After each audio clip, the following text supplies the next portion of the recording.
when it's running, you can feel the air coming out right here. Oh yeah. So this stud over here should be fairly easy to get off. This is the one that I got that the stud backed out on me. And then So you only have to loosen them, and that thing will lift up. So you don't actually have to take them out. oh, son of a bitch. Yeah. Sometimes they come. Those two, the other two, I couldn't even turn. So I was like, if I break one of these, It sucks when they break. That's for so sure. I was like, no, I'm just gonna leave it like that. Yeah, that gasket is. That gasket's shot. Yeah, It's not even there. I can see down in there. I was gonna say, if you put your finger there, you'll feel it disintegrate into your hand. It's kind of like a powder. Not the way gaskets are supposed to be.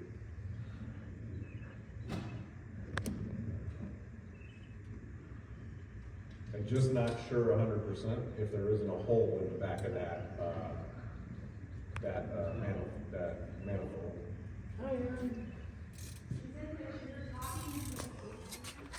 Have one all the stuff down, fix it how we drive it.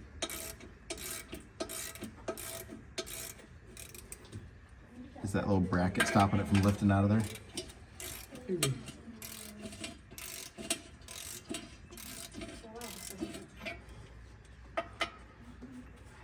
Can't really remove that very well. I guess you can remove it from the trans side. I'll take it. Is that nut coming or the stud? No, I'm just listening it. Okay. Yeah, parts deliveries coming today from, what's his name? Carrie? I don't think so. Yeah, probably just At least it's there.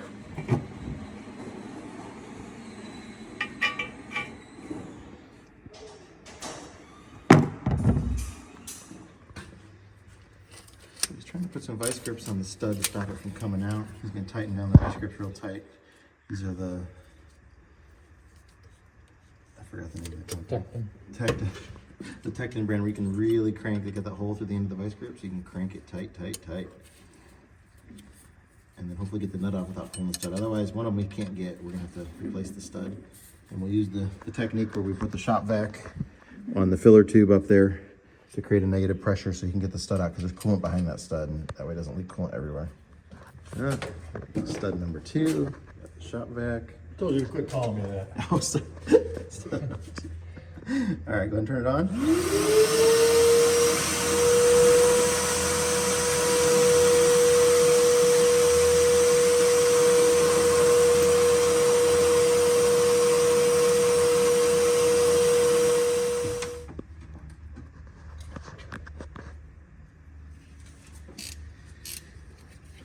Look at me putting my shoulders straight up. Yeah, improvement. Yeah, rotator cuff surgery? I did something to it about a week ago. It was just, I couldn't lift my arms for 3 or 4 days. Okay, turn it on.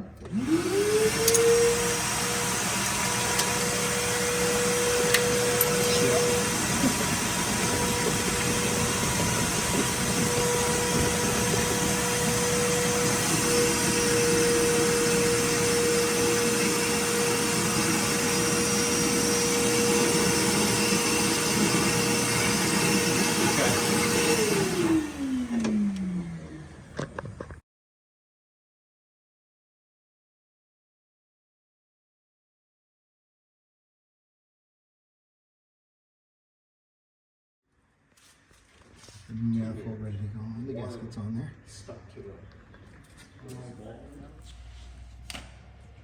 So on the bad side, the manifold gasket came off in pieces and parts of it were missing. This is the good side here, but it's still pretty nasty.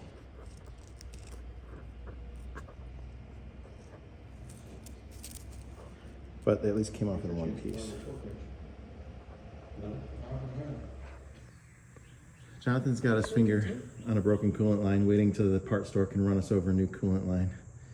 Otherwise it's gonna go everywhere. So he's just stuck there holding his finger over it. It's 1/4 inch line, it broke. And we wanted to just cut it and make it shorter. But when he's sliding down the barb, the hose is just rotted and it keeps tearing apart. So it ain't going on there. So his finger He's just over there. Getting tired yet? You got 5 fingers on that hand. Yeah, I saw it through the clouds for a second. Oh, there it is. Look at that. Yeah. That's pretty wild.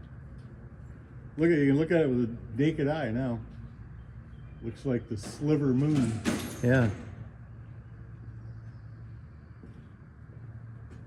Might be the last one you see in your lifetime. They say probably. Was that For you an old? guys. Was that an old For joke? you guys. What a brick. That's where the clouds were going.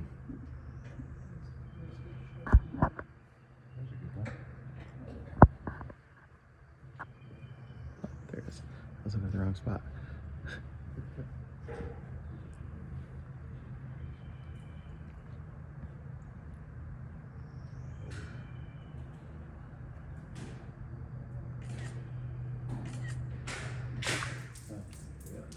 That's crazy when you look at it through the glasses. When it's bright like that, it's so sharp and defined. Come on. Come on, class.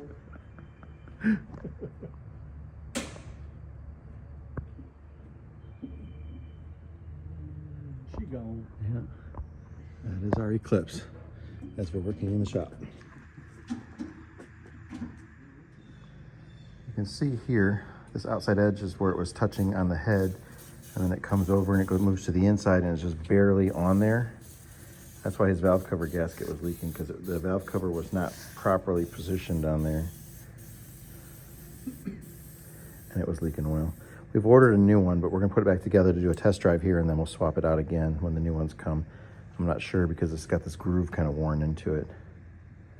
But it definitely was leaking. This thing was covered in oil. And you can see how there's only one groove for most of it because it was off-centered so much.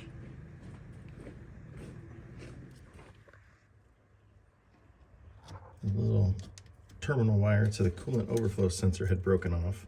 So his DDEC was shutting it down even though the coolant was full. So we're putting a new eyelet on it and hooking it back up to the sending unit there.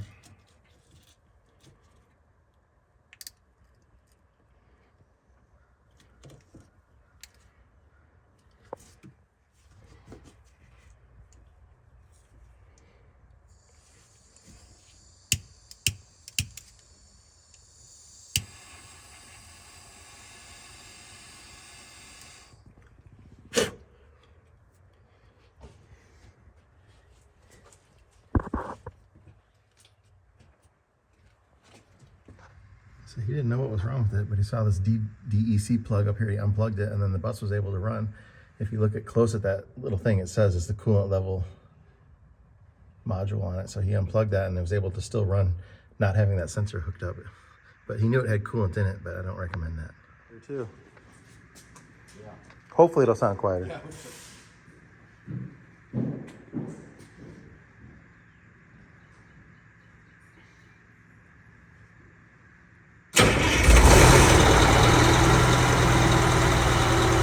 That clamp tightens for a bunch of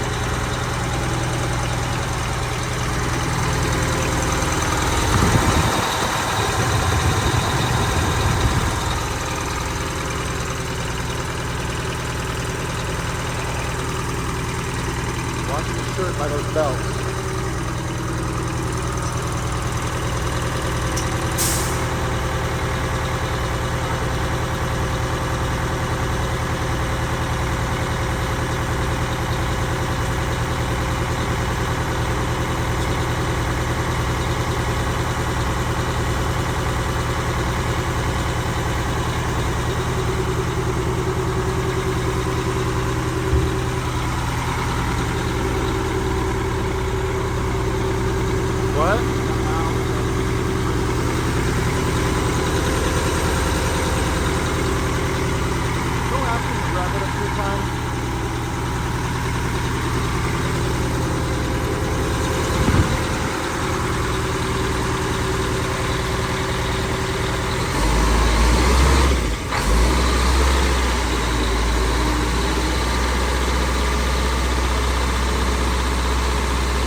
Well, the bus definitely has a lot more power. It came up the hill a lot faster and sounded much better. So that's a good start.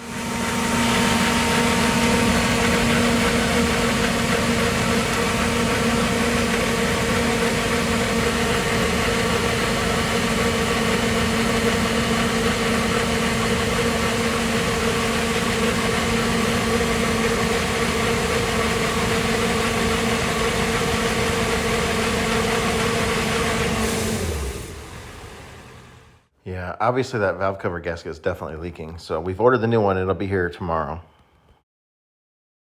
Well, the D-Deck has this engine set at 500 horsepower at 2100 RPM.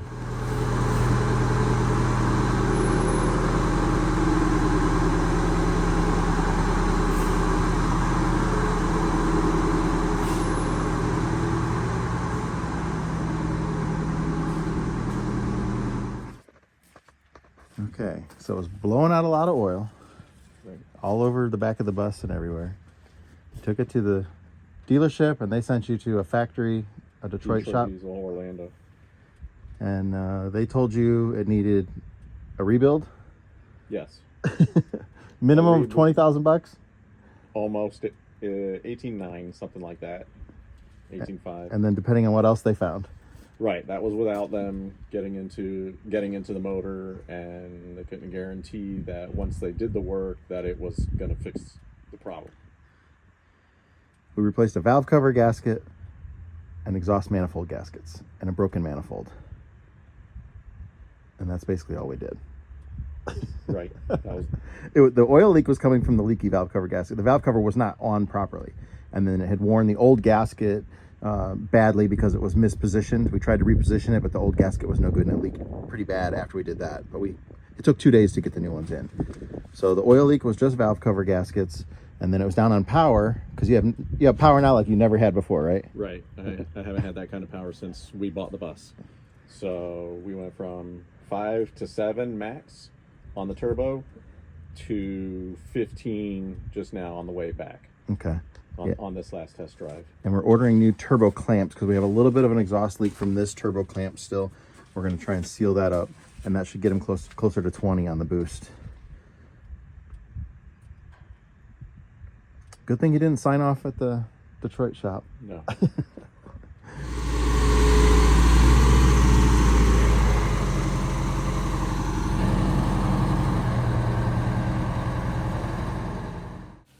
Okay, so we sent them on a test drive, 50-mile test drive, and the oil leaked, as you saw in that picture with the valve cover.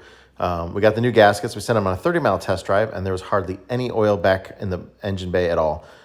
So we thought, oh, we got it for sure. And we sent him home, and he got to the Florida line, and he had a pretty good oil leak starting again. So he's going to make a trip back over here. We're going to take a look at it. We're going to put some UV dye in the oil and see if we can figure out exactly where that's coming from. It doesn't leak when it's cold. It only does it when it's hot, so when the oil gets thinner. So we're going to take a look at it and we'll figure that out. But we got a lot done, and fixing those exhaust manifold gaskets that were bad. He's never had that kind of power before. It turned out real good. So he's going to be coming back, though, just for us to take a look at that oil leak.